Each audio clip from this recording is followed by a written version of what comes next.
The following podcast is a W2M Network original production. Visit W2Mnet.com for all of our other great podcasts, plus news, reviews, articles, and opinions from the worlds of wrestling, video games, football, and entertainment.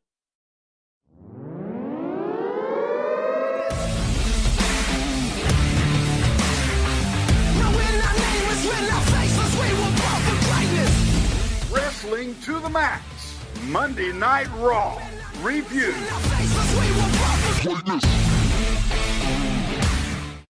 Hello and welcome to the Wrestling to the Max Monday Night Raw Review. I am Brandon Biskobing, your host, and joining me as per usual is Cedric Cologne. How's it going, Cedric? It's going good. I'm taking my 1 hour lunch break. And we're going to breeze through this in less than an hour. Yes, sir. Opening it up is Stephanie McMahon, because of course she is. It's Stephanie. She likes being the center of attention. She welcomes us to the show in the Superstar Shakeup, introduces Shane, and they're all buddy-buddy now because Shane is a heel now. So as soon as you turn heel, all of your rivalries with your family members and your past enemies suddenly magically disappear. Mm-hmm. He does his whole best in the world thing. Says it in French and bashes Quebec and everything. Stephanie is about to introduce the first switchover, and it's Miz. Miz jumps out of nowhere and beats the crap out of Shane McMahon. Shane pushes him through the post, and back and forth. Shane tosses him into the crowd, but Miz jumps back in and attacks him some more. So, are they trying to make this feud continue on Raw, or is Miz gonna be going away from that now? It seems to me as though, because the McMahons own everything now, that this feud is going to continue on Raw, which is really weird. I'm okay with it. I think the Miz is once again rising in popularity. Mm-hmm. I think he's proving the folks that, I'm not a fluke. There's a lot of folks that don't appreciate what this man does for wrestling. He is a superstar. He's got great mic skills. He keeps himself in shape, and his move sets might not be the greatest, but as he's proven in the past, if he wanted to incorporate aerial moves and stuff like that, he would. The big test the big test for me is going to be, once he moves away from this feud against Shane, is he going to be able to maintain momentum as a face? Because with the exception of a few months in 2012, which fell on their face,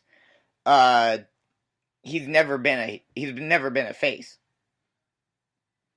Well, he should be like Shawn Michaels or Triple H, in the sense that kind of like go that fine line where the crowd likes you every now and then, you let them know that you're kind of a heel, but if they find the right people for him to feud against, it could work. Yeah, I could definitely see that. As long as they find the right bleeding. What? I said that the last scene of him bleeding was pretty intense. Yeah. Oh yeah. As long as they find the right opponents for him, I definitely think he can be a good face, but we'll have to wait and see how that goes. Next we have... Okay, before we get to the actual match, I'll get your opinion first, and then I'll go on my little spiel. I don't know how much of NXT or Indie or New Japan stuff you've watched, but what do you think of War Machine's new name? War Machine worked. War Raiders worked. The Viking Experience, I would fire the person that came with. Agreed. With that name. And if that name came up from higher ups, meaning like the Triple H's or the McMahons, they must have been high. Well, I'm pretty sure we all know whose senile old brain this idea came from. I was horrible. Oh, absolutely. Not to mention their new names. Ivor, or what is it?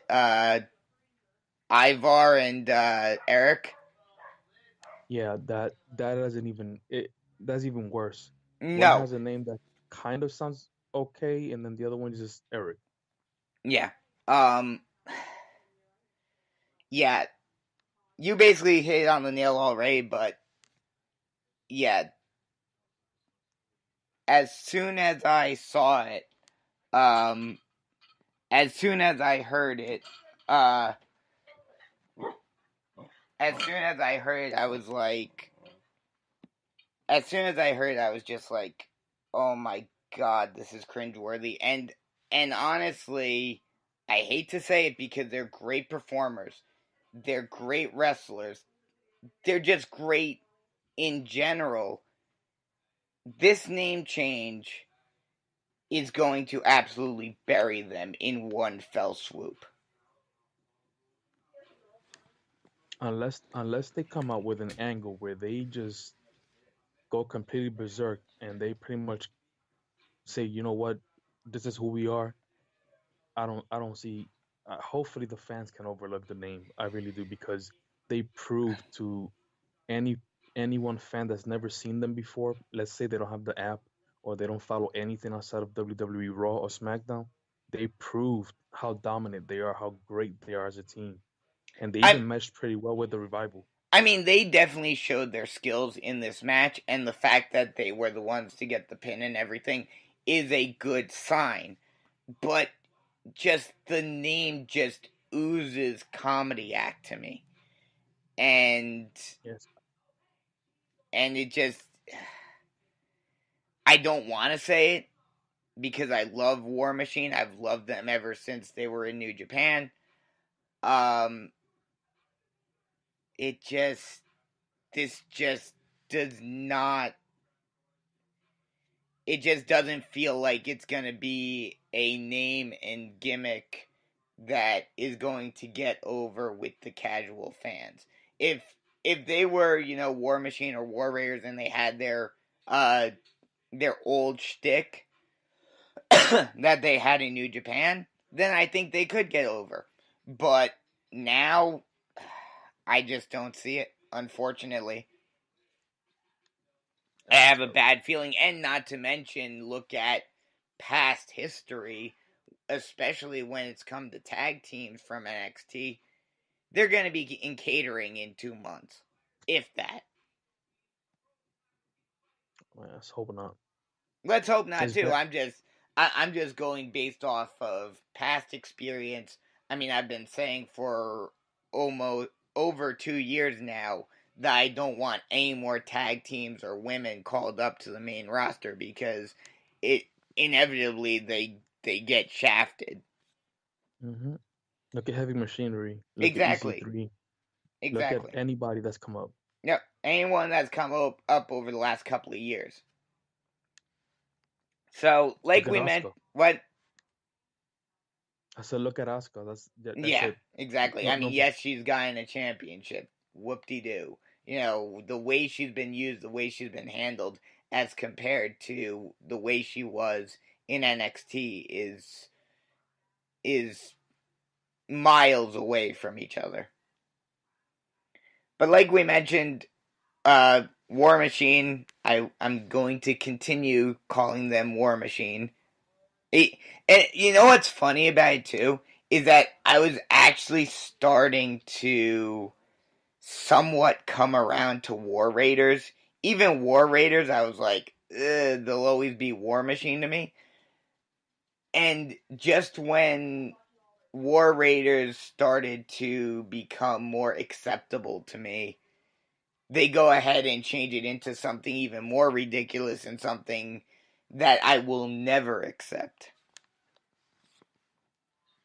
But yeah, like I said, War Machine does get the win. I believe I believe Hanson pinned Hawkins. Uh, and so that's it. I mean, it was a good match, but you could just tell. I hope, and maybe this will happen in smarkier cities. But I really hope that whenever they come out, fans just keep on chanting war, war, war, war, just to get it ingrained into WWE that no, we do not accept this name change. After that, we get Andrade versus Finn Balor scheduled for one fall. One fall. And I mean, I know Harry bashes me for saying it. I get it's a work. I get that this is what they do. But it's just so annoying that seemingly every Andrade match goes in the same exact formula. And this isn't just an Andrade issue. I had the same issue with The Miz when he was doing it with Maurice. I'm sure if I was watching. Now, granted, faces back then weren't as stupid, and, the PC era wasn't as bad, so, if any valet tried to do what Zelina does in modern WWE, the face that was facing Flair would have just wailed on him and just knocked him out. But the concept that she gives you basically a god mod is just ridiculous. And yes, in this scenario, Balor didn't have an opportunity to prepare for it. So he didn't have that opportunity to, get a female out there with him. But he could have at least said, hey, ref, either A, watch her closely or kick her out, because everyone with half a brain knows exactly what's about to happen.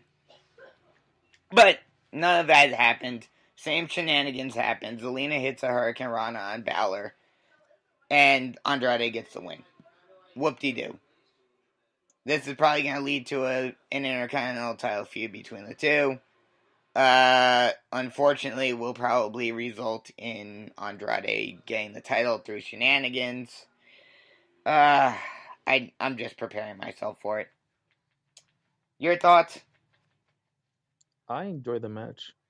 I think anytime that Andrade is given an opportunity to show the universe that he is a great wrestler, that he's not That's just the thing. That's the thing one. that I hate about it. Is that, at least for me, I know there's a lot of people who disagree with me, but at least for me, all of his great wrestling, and I'm not denying that he is a great wrestler, all of his great technical and high flying wrestling is overshadowed by the fact that he always has to win through shenanigans. He's a heel I get that, but with a manager, and that's what go what good would it be to have her out there not doing anything? Then she'll be another Lana, which for the most part does pretty much nothing out there. She does her job when she actually interferes, and that's the whole point of her being there.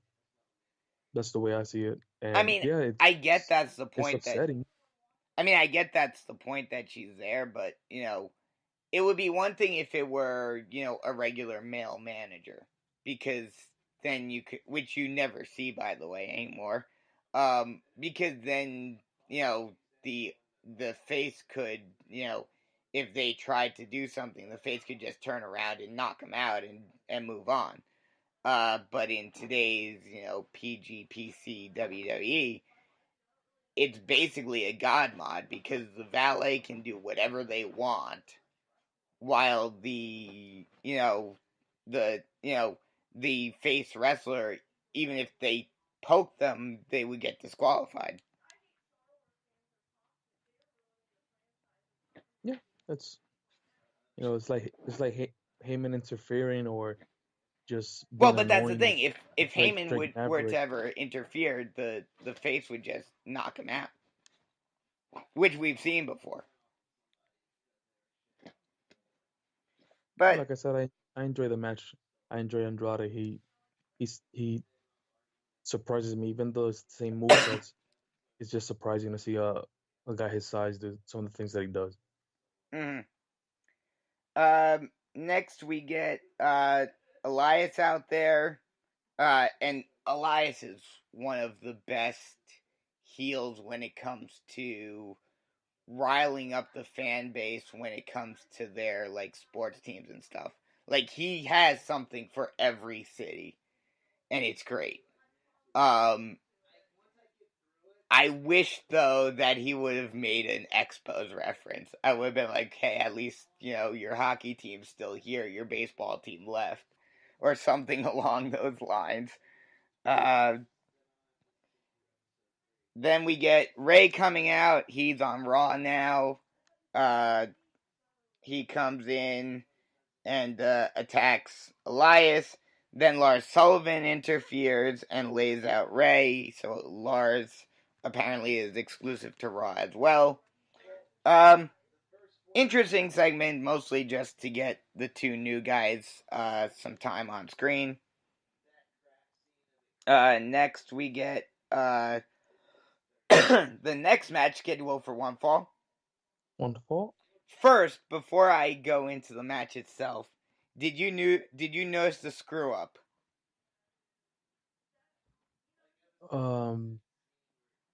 No. When Bobby and Chad came out, Oh yes, yeah. That they put the Usos instead of they put the Rude and Usos nameplate up, thus spoiling the fact that the Usos were the team that is going to debut. I oh laughed my head off when I saw it. they I was like, you screwed up. they WWE posted. I th- I was reading somewhere that they posted like an advertisement for tonight's SmackDown, and they actually have one of the NXT call-ups on the poster, and everybody was Really? like, Who they were is like, it? "Thanks, Kyrie Sane." Oh well, everyone's been speculating on that. It's probably then that pretty much confirms it. You've heard it here first. Sky Pirates are gonna be the mystery tag team that Paige is calling up to face the Iconics tonight. I mean, I figured that was gonna be the case, but there you go. Heard it here first. Um, but yeah, I mean, it was funny. The match was good overall. And the Usos get a win. So maybe the Usos could get into the Raw tag title picture. It will probably be better, but I again, anytime that we talk about the Usos, I say the same thing. Here's a team that I disliked for many years, Mm-hmm. and they did the heel turn, and I enjoy them. Yeah. Why? Because when they first started, they were heels, and that's what I liked about them. And now they walk that fine line between, yes, we're heels, but we have respect to those opponents that deserve it. Like when they backed away from Xavier Mm. and Big E, for example. So that's what I like about them. They're heelish, but they walk that fine line. But I was gonna say Also, something. Was that go ahead. no? I was gonna say quickly. Um, the segment with Ray is kind of bad to see how he got squashed in WrestleMania by Joe, and now he just flipped to Raw, and then Lars Sullivan kind of destroyed him as well. So I understand it. I've read a lot of bad comments about why are they destroying legends in this way, but good on Ray to use his name and his persona to maybe give a little bit of a push to Lars Sullivan, although a 6'2" versus a 5'7", there's not really too much competition there, especially their weight and their bulk. But the whole calling people up and not knowing if they're gonna be for Raw. For example, Rick and the first match that we talked about, Ricochet and Aleister Black teamed up with Hawkins and Ryder. Mm-hmm. And I think Michael Cole said something like, does this mean they're part of Raw? And I think Graves answered, nobody knows. They could be here today, they could be That's tomorrow SmackDown, yeah. they That's could be not a good NXT. thing.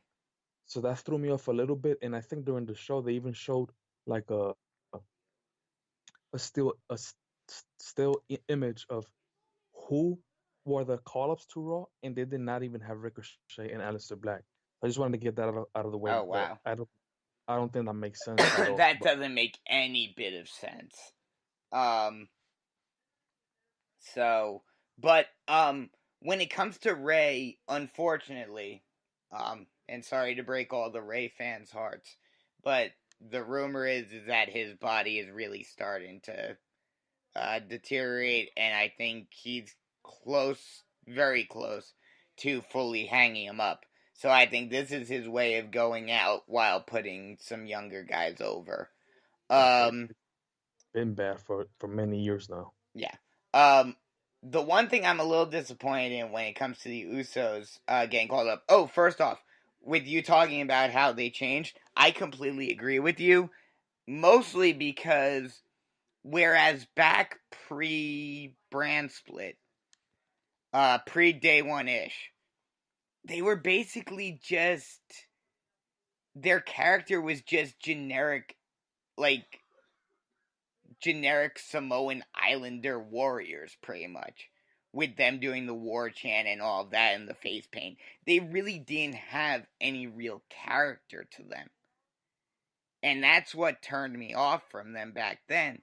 But then once they went to SmackDown and they turned into the day one ish and all of that, and the Uso Penitentiary, they became much more complete characters and they actually had personality. Yeah, and their mic time is amazing. Their Exactly. mic is amazing, especially when they were going back and forth with Big E Mm-hmm. and the New Day. It's just amazing Oh what yeah, they can do. yeah. Um, and then I feel like there was one other thing. Oh, the whole thing with the call ups. Yeah, I don't know what the hell's going on with all that. Um, but we'll have to wait and see, I guess, tonight. Uh, next we get a moment of bliss with Sami Zayn. He comes out. His theme plays 3 different times consecutively with the crowd going wild. He plays up the crowd for a while and then proceeds to bash them. So heel Sammy is in full effect. I love it. Yeah. We'll see where it goes from here with him. Apparently, he's on Raw now. We'll see. Uh, next we get a weird tag team match scheduled for one fall One fall. as Bailey and switching brands Naomi faces the Iconics. Uh, and surprise, surprise, this was actually a legit shocker to me. Bailey and Naomi actually win. Now, first off, what do you think of this, weird pairing? Secondly, what do you think of them actually winning? And then thirdly, does this have anything to do with Sasha Banks? Well, I think I like the fact that the whole match was built with Bailey, I think, leaving messages to Sasha on her phone, Mm-hmm. and the Iconics kind of like throwing a little few jabs to it. Uh, Mm-hmm. the pairing with Naomi worked. Naomi's a great athlete. Oh yeah. Um, her move sets are pretty dumb, but it doesn't take away that she's an athlete. Mm-hmm. It's kind of focused way too much on her dancing instead of letting her be herself. She did well with Bailey. They kind of meshed, and I think that it's almost like throwing even more fuel to the fire because this could once again bring up more heel-esque, more erratic Sasha Banks. Like for example, like being jealous that if they keep teaming up and they keep winning, even go as far as let's say become tag team champions on the female division, you have a whole storyline there where Sasha can just flip Yeah, if they choose to go that route. I could definitely see that. Well, first off, let me ask you this real quick. Um, because this kind of plays into what I was gonna say. The whole Sasha situation, work or shoot. I think it's a little bit of both. To be honest, I don't I don't that she seems like that kind of person. This is Mm-hmm. not the first time that they've talked about how difficult it is to work with her, Mm-hmm. and they the whole having to mention who her cousin is, it tells me that she's probably that kind of person that uses that to her advantage. Be Mm-hmm. like, oh, do you know who I am? Mm-hmm. But it's more because who our cousin is, Snoop Doggy Dogg. But then Yep. I think it's funny because I read that she was upset of what happened with the Iconics. And I'm like, you're the same woman that because you had those stupid 1 to 2 week reigns, I think you've been women's champion at least 4 or 5 times. So it's not like they haven't been using you. And then you were the first ever tag team women's division champion. And you have many first time ever matches with Charlotte. So you Mm-hmm. can't say that they haven't been using you. So Mm-hmm. that part is the part that I think a lot of people, whether it's real or fake, people are turned off by it. Mm-hmm. Yeah. I'm not sure either which way they're going or what way it is, if it's a work or a shoot. If it is a work, though, I could totally, or if she does end up coming back, even if it is a shoot, I could totally see them doing basically what you said, where Bailey basically, at least for the time being, replaces Sasha with Naomi, and they go on a tear, and then Sasha comes back feeling betrayed by Bailey for basically, in essence, just moving on very quickly to another partner and having success with them, and then thus finally, maybe, although I doubt it, I'm not holding my breath on it, but maybe we finally do get that Bailey versus Sasha feud on the main roster. Next, our the following burials, or the following squash scheduled for one burial, One burial? is Braun Strowman absolutely wrecking EC3. And yeah, especially considering the rumors that EC3 is in the doghouse with Vince for whatever reason. Yeah, this was basically just them saying, yeah, it's a Superstar Shakeup. We're putting you on Raw, but yeah, you're going to catering immediately thereafter. So, yeah, I highly doubt we're going to see EC3 much at all after this. Yeah, I don't agree with a man that left WWE because they didn't think it was good enough, makes some name for himself in TNA, and then comes back and has pretty much done nothing. Mm-hmm. Well, I mean, he How would did you get some a stuff in against NXT, but that Storm? was it. He never held the title. No, he For the never most held part, any title. his feuds were not really true feuds. They were True. pretty dumb. They were like placeholders. And James Storm was another one that, to me, if he were to come back, why would he come to WWE to be treated?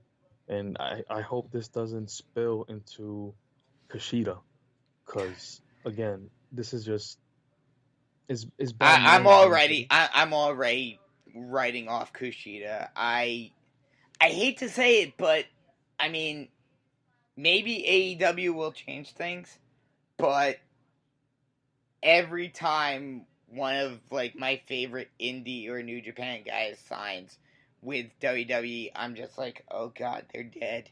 They're dead. Yeah, it's a pity, but it's like I was telling my own son because he was asking me what I thought, and I was like, son, gone are the days where the jobbers were local indie Mm-hmm. wrestlers. Now you have to pick among a crowd of super talented and decide who's gonna job Yeah. for somebody else.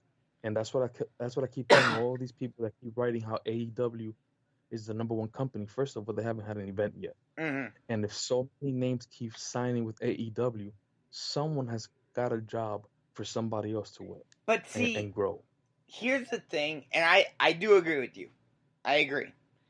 But I think AEW, especially considering their history working in Japan, they'll make it in a way that no one feels like they're completely buried. Even the lower end guys in New Japan who never win titles, don't really do all that much, they feel like they're an important cog. Look at someone like a Toru Yano who hasn't done anything of note lately.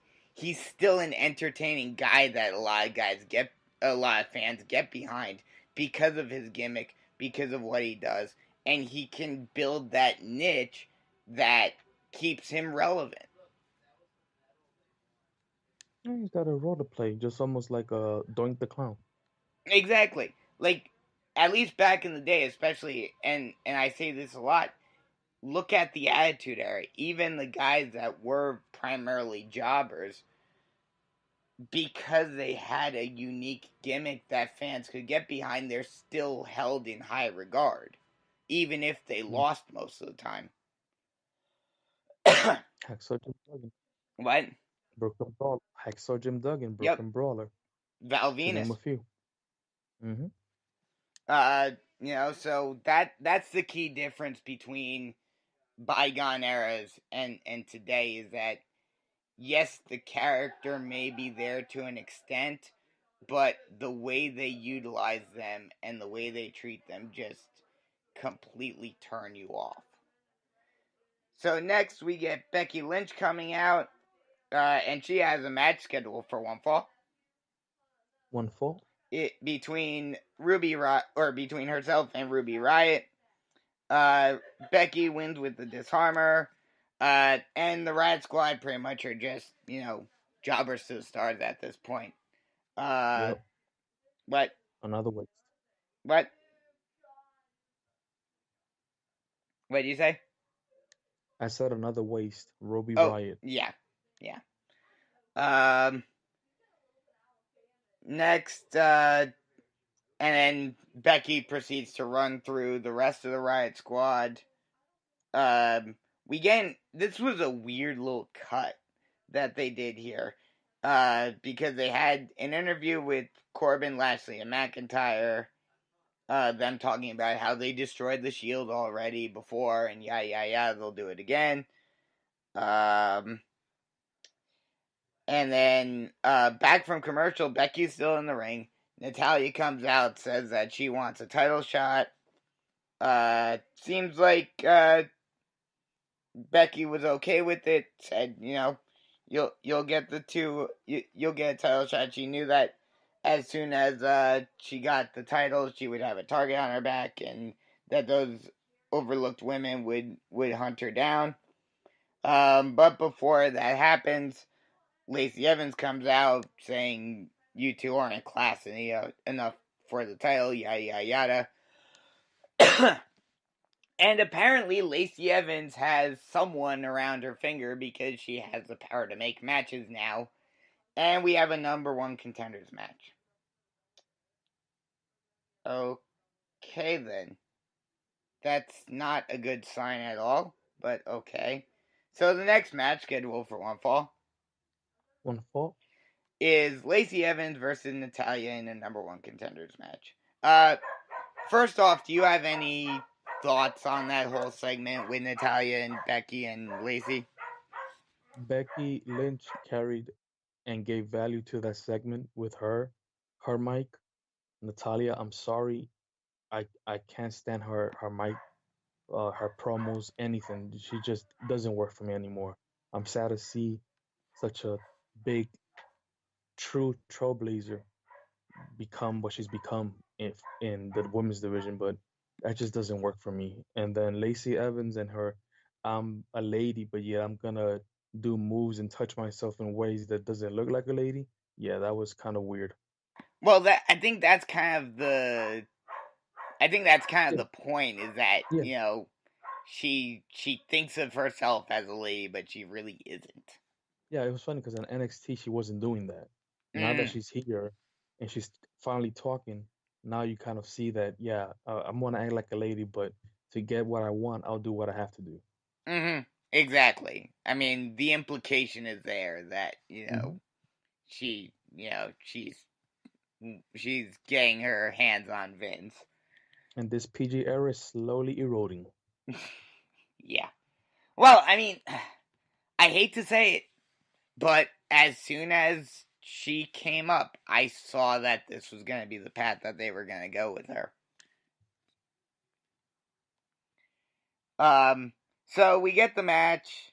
It was a decent match. nothing too spectacular. And Lacey wins. Not really all that surprising, considering, this is current WWE where we have to have faces versus heels. So Lacey versus Becky, excuse me. Apparently for the Raw Tag Team Championships. Women's championship What? or the 2 belts.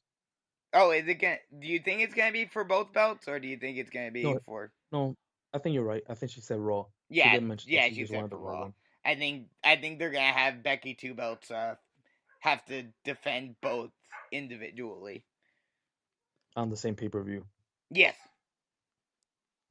Next we get Seth and Roman being interviewed with Charlie Caruso trying to find out who their mystery partner is, and Roman seemed to be about to say who it was, and then Seth was like, "Hold on a sec, no, you have to find out at the same time as everyone else.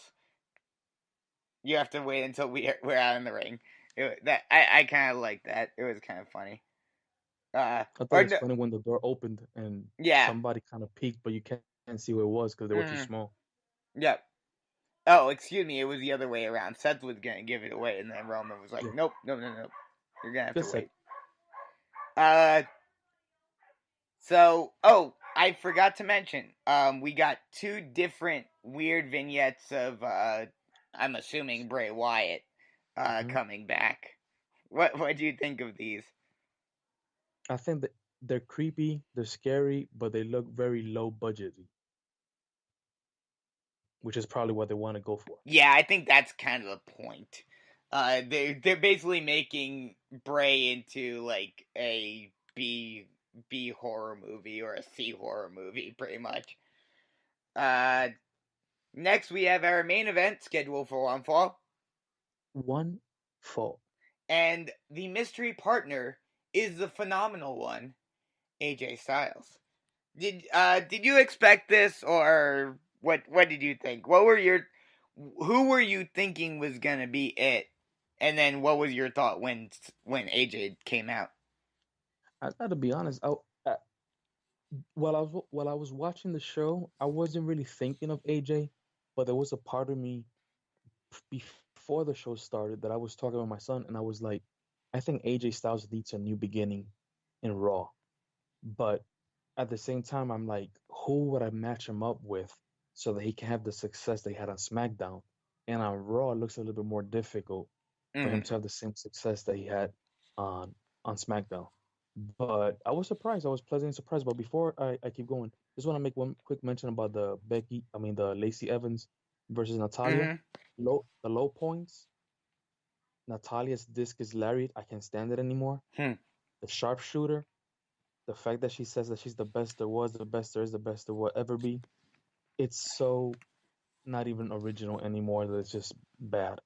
And the high point that ended up being Natalia's low point was the r- reverse um, splash, or however you want to call it, that Lacey did, where both of her knees hit Natalia right in her breast and her ribs. Oh my Mm. God, Yeah, girl, that looked painful. figure out the distance, because I don't want to see nobody hurt, especially Yeah. women who we all know have enhancements. I'm pretty Mm. sure that that's not good for you either. Yeah, So that's probably how Charlotte ended up having one of hers broken. yeah, and she's gonna have another one broken if she keeps Mm. getting bigger and bigger. But anyway, Charlotte knows how to do her moves. So I've Yeah. always been impressed with her that she knows how to protect her own body and she knows how to protect Yeah. her opponents. Exactly. Lacey, please figure it out. Yeah. Okay, back to the main I event. well, and I hate to say it, I have a feeling I know why she was, but I think she was definitely called up a little too early.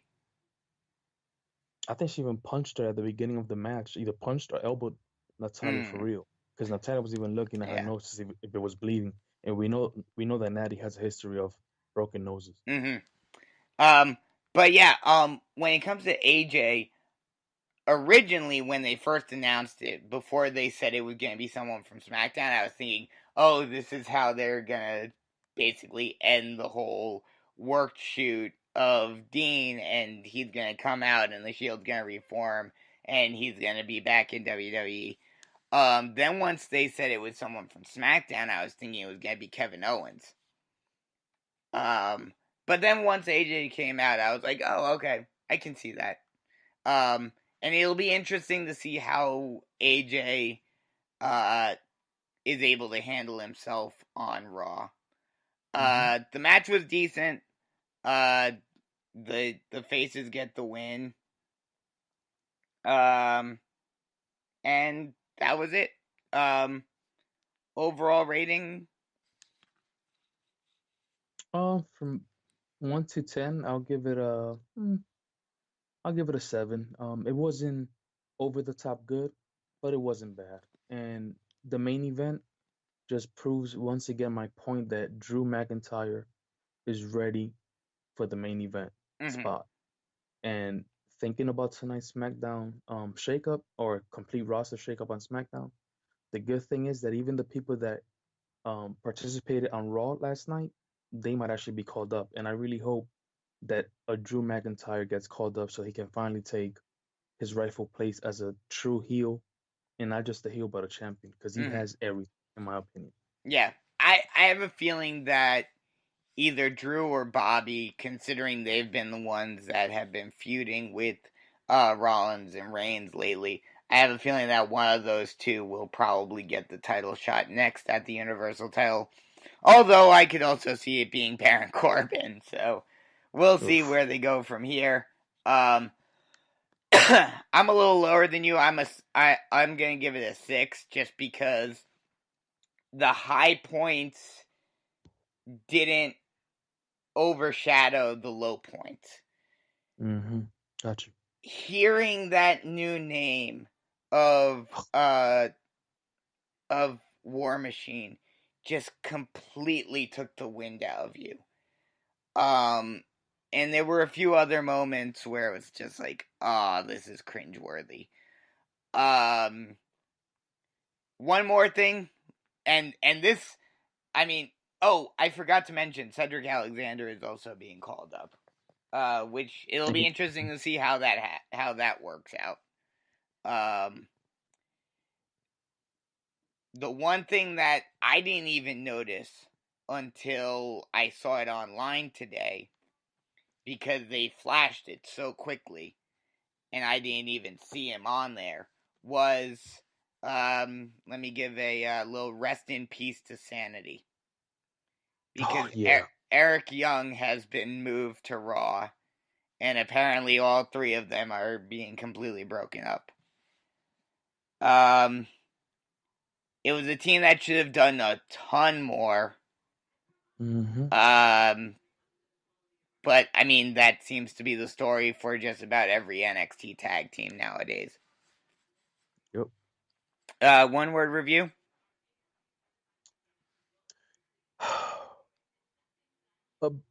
Disappointing. I think it was a bit disappointing.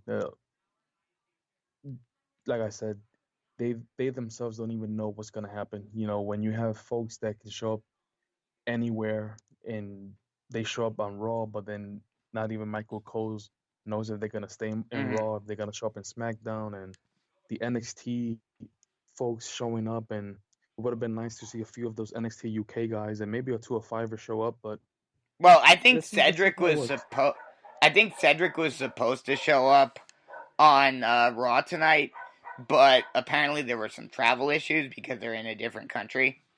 So I think that's why he just got the vignette. It was disappointing, but let's see how it works out, because there's many more weeks to build towards the next WrestleMania. I'm going to use a similar word for similar reasons. I'm going to say disillusioning. You know, this was, especially, and I keep on saying it, I'm going to keep on harping on it until either it changes or I just give up. But, hearing the Viking experience just completely took the wind out of you and was like, how imbecilic and just utterly out of touch is WWE. What does this do to get anyone over? I don't know. They were Um, doing pretty good, and this is not their best moment. I mean, I said it last week when it came to the Raw after Mania, but it's like this is basically Vince McMahon trolling us all. He gave us the greatest WrestleMania of all time, gave us everything we wanted in a WrestleMania, but now he's like, okay, I gave you your bone, now I'm gonna take it away. And I'm gonna completely screw you over every step of the way for the rest of the year. Real quick before we sign off, did you see the room or the announcement for tonight? No. That apparently Vince McMahon has the biggest signing in SmackDown history. He's gonna reveal at the beginning of the show. Oh yeah, I read it on Ugo Savinovic's Facebook page, Lucha Okay. Libre online. Yeah. Quick prediction before we sign off. Who do you think it's gonna be? Oh man, I wish they would bring up Punishment Martinez or his new name, Oh Damian God, Priest. don't get me started. I love Punishment I Martinez like as a Punishment wrestler, Martinez's and I name. like his name. I don't know why they changed it, but with the change of name comes the change in persona, more dark, more diabolical. I accept it. I mean, he was dark enough in Ring of Honor, so I He don't know how was, much he darker you was, can get. but on NXT he hasn't been that. He That's hasn't been true. that punishment. That's true. Well, we've only seen him once. Mm-hmm. So, maybe we'll see him more, hopefully. Um, Hopefully. it's the obvious But answer. And, well, yeah, it's the obvious answer, although it may do him some good. And with them moving to Fox, especially with his history and everything, I think Fox would like it. I think it's going to be Roman. you know what'll be even funnier? Lesnar. Well, a lot of people are thinking Lesnar. Um, the only reason why I'm not saying Lesnar, I would not be surprised at all if it was Lesnar, but I'm still holding out hope that he's going to be gone for a while, and I'm still holding out hope that that August fight is still happening. So, but It would we'll make see. sense because I feel with AJ showing up to Raw, you can't have so many powerhouses faces Exactly. that You're way. going to So need a big name to jump over to SmackDown. I'm thinking hmm Roman. So, we'll see. poor Kofi. What? Poor Kofi. Oh God, yeah, poor Kofi. Hey, if it means a heel Reigns, I'd be cool with it. Oh. But yeah, so that'll do it for us. We'll talk to you guys next week. I'll talk to you guys tonight, well, later tonight or tomorrow. So for Cedric Cologne, I'm Brandon Biskobing saying so long, and we'll talk to you next week.